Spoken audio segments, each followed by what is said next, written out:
Hi, it's Liz here again from Dynamic Physical Therapy. Today I want to talk to you about foam rolling, something that has become incredibly popular over the last several years, but does it actually work? The answer is yes, but probably not for the reasons you've been told. The common myth is that foam rolling breaks up scar tissue, releases fascia, and gets rid of muscle knots.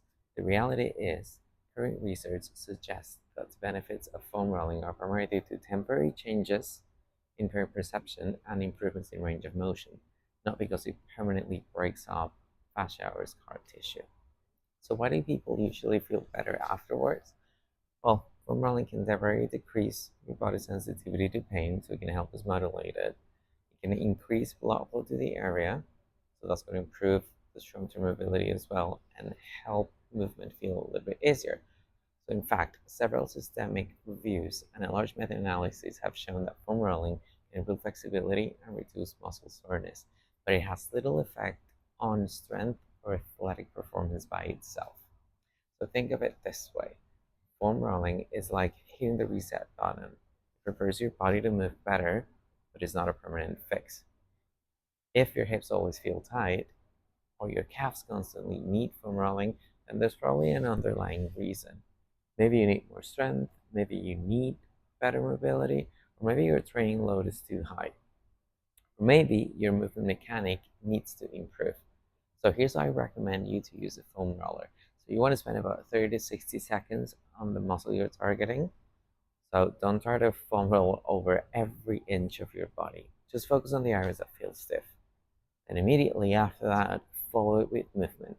For example, if you're gonna foam roll your calf muscles, do some ankle mobility drills, or if you're gonna foam roll your upper back, do a little bit of thoracic rotations, working your shoulder mobility, a few exercises that will target those areas. If you foam roll your glutes, activate them then with glute bridges or lateral band walks. The goal isn't to spend 20 minutes of your day on the foam roller. The goal is to use it as a tool that prepares your body for better movement. Foam rolling can absolutely be part of a healthy routine, but remember, it's only one piece of the puzzle. The real long-term improvements come from combining mobility, strength, and quality of movement. So when we're talking about your calves, thing that you gotta do is find that tight spot in your calves and then spend about 30 or 60 seconds, and you can move to side to side. You can go further and back.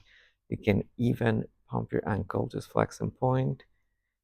And again, just start counting. It can feel really tight, and when you feel that the perception of pain or tightness has decreased after 30 or 60 seconds, then you can move on and then, as I said, work on your mobility straight away.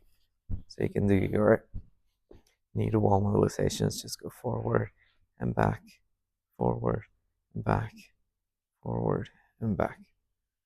And if you have any questions or you want us to teach you how to integrate this in your programs, you can always reach out.